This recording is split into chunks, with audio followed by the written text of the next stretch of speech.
You know the feeling. The alarm goes off. You know exactly what you need to do, but your body refuses to cooperate.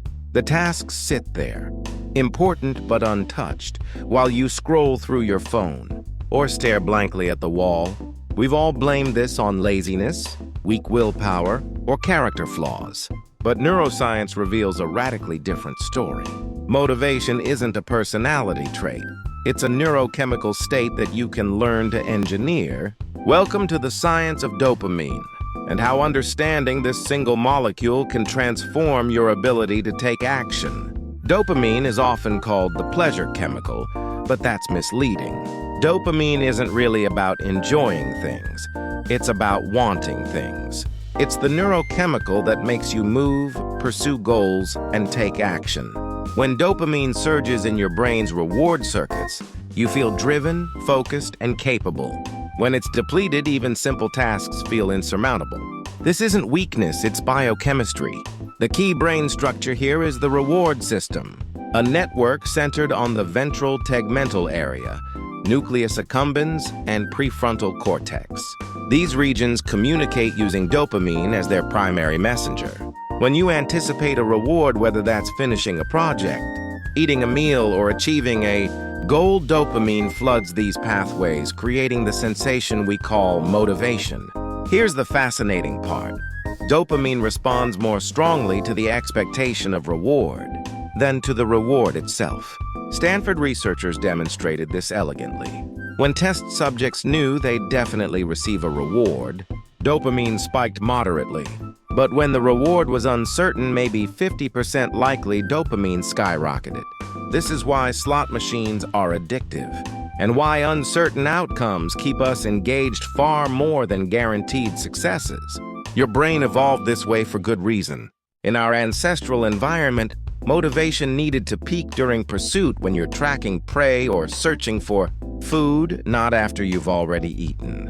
The anticipation drives the hunt. Modern life exploits this mercilessly. Social media notifications, video game achievements, and variable reward schedules in apps all trigger dopamine spikes that hijack motivation systems designed for survival. But we can use these same mechanisms intentionally. One of the most powerful insights from behavioral science is that action creates motivation more reliably than motivation creates action. We have the sequence backwards. You don't need to feel motivated to starting. Generates the feeling of motivation through a phenomenon called task engagement or work excitement. The 2-minute rule leverages this perfectly. Instead of committing to running 5 miles or writing an entire report, commit only to putting on running shoes or opening the document. Just 2 minutes. What happens neurologically is that beginning the behavior activates your prefrontal cortex and reward system simultaneously. Dopamine starts flowing, attention focuses, and suddenly the full task seems achievable. Cambridge research confirms that neural activation at task initiation predicts completion far better than pre-task motivation levels.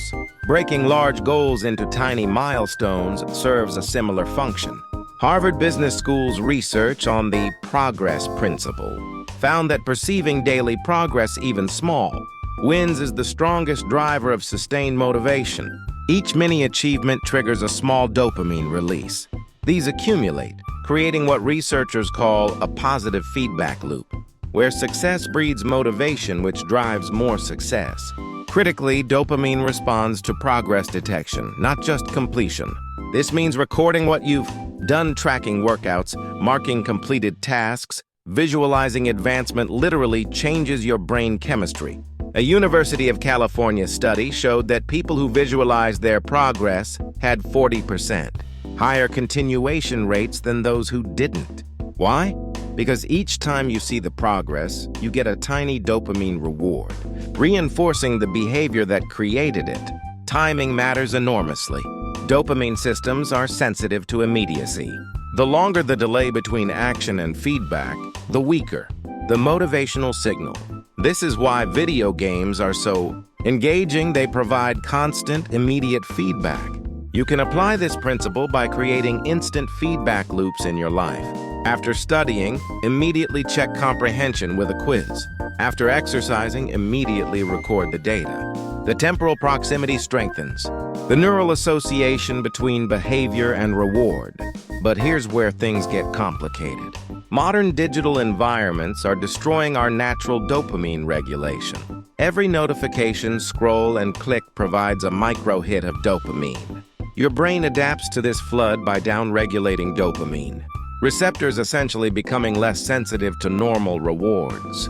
This is why after hours on social media, reading a book or doing actual work feels unbearably boring. It's not that these activities lack value. It's that your reward threshold has been artificially elevated. Research from Stanford shows that frequent smartphone users exhibit significantly reduced ability to sustain attention on low-stimulation tasks. Their brains have recalibrated to require constant novelty and variable rewards. Essentially, they've developed a mild addiction pattern where everyday activities no longer produce adequate dopamine to motivate behavior. The solution isn't eliminating technology, it's managing dopamine ecology. Think of your daily life as a dopamine budget.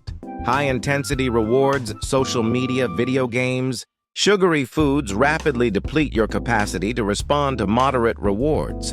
If you start your day with Instagram and donuts, your brain won't respond adequately to the moderate rewards of productive work. But if you front-load your day with meaningful challenges, before accessing high dopamine activities, you maintain sensitivity. Sleep plays an underappreciated role in dopamine regulation. During deep non-REM sleep, dopamine receptors reset, restoring sensitivity for the next day. Pennsylvania research showed that just 5 days of 4-hour sleep reduced dopamine D2 receptor binding substantially, with corresponding decreases in motivation and decision-making. Chronic sleep deprivation essentially creates a neurochemical environment similar to mild depression. Your reward system stops responding normally. Nutrition matters too. Dopamine synthesis requires the amino acid tyrosine, which comes from protein-rich foods. It also needs vitamin B6, folate, and iron as cofactors. Deficiency in any of these nutrients directly impairs dopamine production. This is why people on very low-protein diets often report low energy and motivation. They're literally unable to manufacture adequate dopamine. Exercise might be the most reliable dopamine intervention available. Moderate aerobic activity increases dopamine concentrations in the striatum and prefrontal cortex. Multiple studies confirm that regular exercisers show enhanced reward system, responsiveness, and higher baseline motivation. The effect isn't just acute, the neurochemical benefits persist, essentially resetting your motivational thermostat to a higher level. Chronic stress demolishes dopamine function through multiple mechanisms. Stress hormones activate the amygdala, while suppressing prefrontal and nucleus accumbens activity. This directly reduces dopamine synthesis and release. National Institutes of Health Research found that chronically stressed individuals showed reduced dopamine D2 receptor density, meaning even when dopamine is present, their brains can't respond adequately. This manifests as anhedonia, the inability to experience pleasure or motivation from normally rewarding activities. Environmental design can make motivation automatic rather than effortful. Your environment constantly cues behavior. If your running shoes are visible by the door, you're more likely to run. If your phone is on your desk, you're more likely to check it. These cues trigger dopamine micro-releases that bias behavior. By intentionally structuring your environment, placing desired behavior triggers prominently, removing undesired behavior. Cues, you reduce the motivational energy required for action. Habit stacking leverages existing dopamine pathways. When behaviors become habitual, dopamine signaling shifts from the action itself to the environmental cue that triggers it. MIT research tracking habit formation in animals showed dopamine release moving from post-behavior to pre-behavior as habits solidified. This means established habits require minimal motivation. The cue itself triggers the dopamine that drives action. By linking new desired behaviors to existing habits, after my morning coffee, I'll write for 10 minutes. You piggyback on established neural pathways. Here's the empowering conclusion. Motivation is a skill, not a trait. It's a neurochemical state you can learn to create through strategic behavior.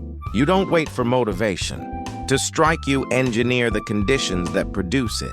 Small actions trigger dopamine, which enables larger actions, which produce achievement, which reinforces the behavior. This creates an upward spiral where action begets motivation begets more action. If you found this exploration of motivation neuroscience valuable, please like this video and subscribe for more science-based strategies for optimizing your brain and behavior.